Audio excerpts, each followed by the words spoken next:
It is modern-day appeasement. Look, listen to what Putin said when he talked about going from Kyiv into Ukraine.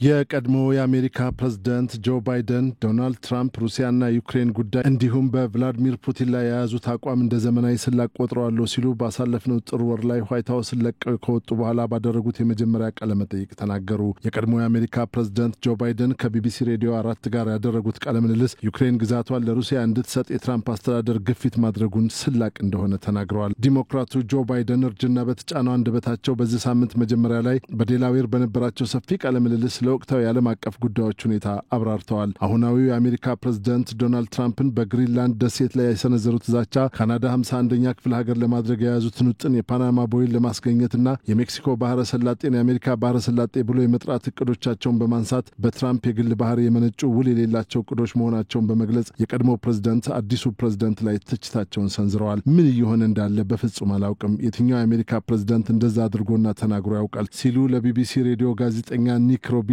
በግርምት ጠይቀውታል። ይህ የአሜሪካ ማንነት አይደለም፣ እኛ ስለ ነጻነትና ስለ ዲሞክራሲ እንጂ ሀገር ስለመውረስ አጀንዳችን አይደለም ሲሉ አክለዋል። የቀድሞ ፕሬዝዳንት ስለ ዩክሬን ሲናገሩ የኪየቭ አስተዳደር ሀገሪቱን ወደ ነጻነት ለማቅረብ የሚፈልጓቸው ነገሮች ሁሉ ሲያቀርቡ እንደነበር ገልጸዋል። የሩሲያው ፕሬዝዳንት ቭላዲሚር ፑቲን ጦርነቱን የበለጠ ካባባሱ አሜሪካ የበለጠ ድጋፍ ለመስጠት ዝግጁ እንደነበረች ተናግረዋል። ትራምፕ ቀደም ሲል የዩክሬን ፕሬዝዳንት ቮሎዲሚር ዜሌንስኪን ባይደንን ዳሻንጉሊት ተጫውቶበታል ሲሉ መናገራቸው ይታወሳል።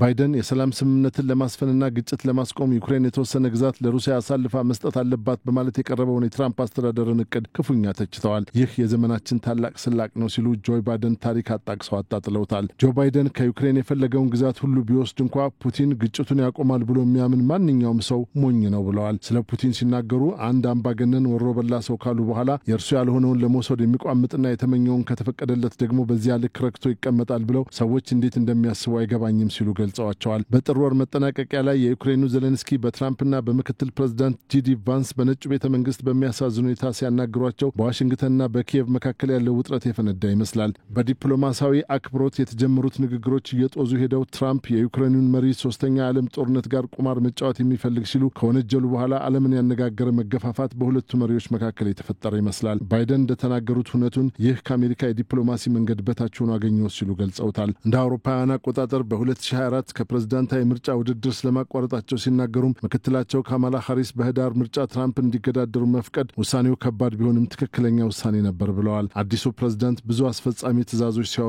የፌዴራል ዲፓርትመንቶችን ሲያፈርሱና ዓለም አቀፍ የንግድ ጦርነት ሲቀሰቅሱ በተመለከቱት የትራምፕ ውሳኔዎች መገረማቸውን ገልጸው የመጀመሪያዎቹ 100 ቀናት ላይ ትኩረታቸውን በማድረግ ከራሳቸው አስተዳደር ጊዜ ጋር በማነጻጸር ባይደን አስተያየታቸውን ሰጥተዋል። በእኛ ጊዜ ኢኮኖሚ እያደገ ነበር። እኛ የአክሲዮን ገበያ በአንድ መንገድ ወደ ነበረበት አቅጣጫ እየተጓዝን ነበር። በዓለም ዙሪያ ያለንን ተጽዕኖ በአዎንታዊ መልኩ እያሰፋን የንግድ ልውውጥ እያሳደግን የሄድንበት ሁኔታ ላይ ነበርን ብለዋል። ትራምፕ ባሳለፍነው ወር መጠናቀቂያ ላይ በሚቺጋን ሁለተኛ የስልጣን ዘመናቸው ባደረጉት ትልቁ የድጋፍ ሰልፍ ላይ ያስተዳደራቸውን ጥረት በመጀመሪያዎቹ 100 ቀናት ውስጥ መዘርዘራቸውን ጠቅሰው ጆ ባይደን የነበረውን ሁነት ሲገልጹት ጉራ ብቻ ሲሉ አጣጥለውታል።